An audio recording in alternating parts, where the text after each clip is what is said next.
Mengapa salah? Yang jelas arsy itu bukan alamat Tuhan. Itu alamat palsu.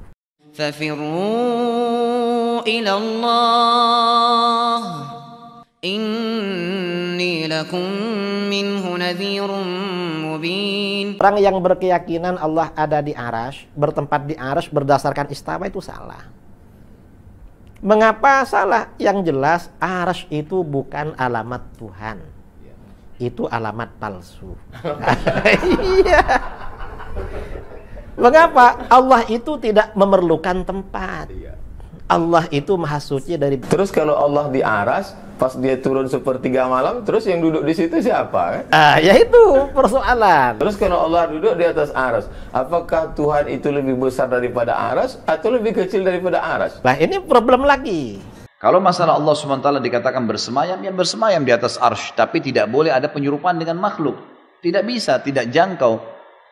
Bapak Ibu sekalian, akal kita ini dengan anggota tubuh, hati nurani, anggota tubuh, tangan, kaki, segala ini diberikan oleh Allah sebagai fasilitas untuk tunduk pada wahyu.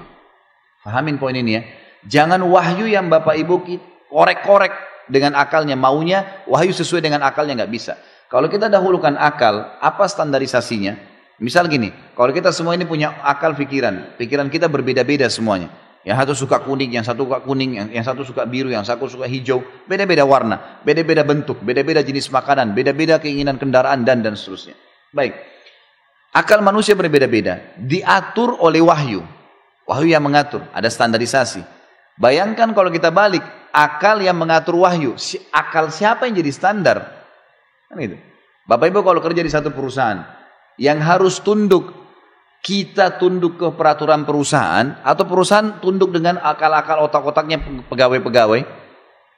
Tentu saja pegawai tunduk kepada peraturan perusahaan. Bayangkan kalau saya buat perusahaan, semua pegawai saya harus ikutin otaknya mereka semua. Jadi mereka semaunya masuk kapan, mereka pakai baju terserah, mereka berbuat semaunya, ambil uang semaunya. Kacau balau lah perusahaan itu. Harus ada standarisasi. Wahyu itu standarnya, hukum. Semua otak harus tunduk di situ. Karena kalau akal yang kita dahulukan harus wahyu ikut akal, kita akan protes. Kenapa laki-laki dan perempuan saja? Kenapa tidak ada jenis kelamin yang ketiga? Kenapa sholat duhur 4 rakaat? Kenapa sholat 5 kali? 1 kali saja. Dan gitu. Terusnya kita akan banyak protes tuh. Kenapa ada malam dan siang? Kenapa harus ada begini? Kenapa harus ada begitu? Kenapa harus ada pisang? Kenapa harus ada anjing? Kenapa harus ada babi? Banyak. Akal tidak bisa kalau dilepas, tidak dikontrol oleh wahyu, dia akan kemana-mana. Kacau balau semuanya. Maka harus ditundukkan dengan akal kita. Dengan wahyu. Wahyu menyampaikan tentang nama-nama dan sifat Allah. Kita harus imani apa adanya. Sampai ada penjelasan dari wahyu. Wahyu cuma menyampaikan Allah punya telapak tangan. Allah punya kaki.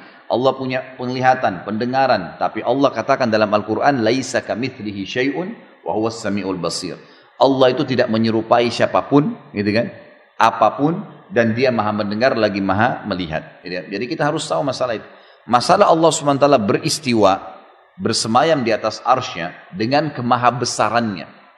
Imani masalah itu. Makanya Imam Malik rahimahullah pernah ditanya seseorang, lalu dia berkata, wahai Imam, bagaimana sih caranya memahami istiwa? Seperti tadi pertanyaan, apakah seperti manusia? Bisa difahamin begitu? Manusia yang naik di atas singgasana? Lalu kata Imam Malik rahimahullah kalimat yang bijak, orang yang punya ilmu dalam masalah ini, dia mengatakan istiwa sudah maklum, bersemayam itu jelas, nggak ada sesuatu yang perlu dipertanyakan. Dalam bahasa Arab istiwa jelas adalah naik ke atas singgasana, gitu kan. Kemudian dikatakan kaifiyahnya majhul, bagaimana prosesnya tidak jelas buat kita karena tidak disampaikan dalam wahyu. Kita imani apa adanya. Was-su'al anhu bid'ah, bertanya tentang itu adalah perbuatan bid'ah, gitu kan. Imam Malik menutup pintu itu karena berbicara dengan tentang zatnya Allah itu tidak bisa terlalu jauh kecuali ada dalil yang menjelaskan. Allahu a'lam.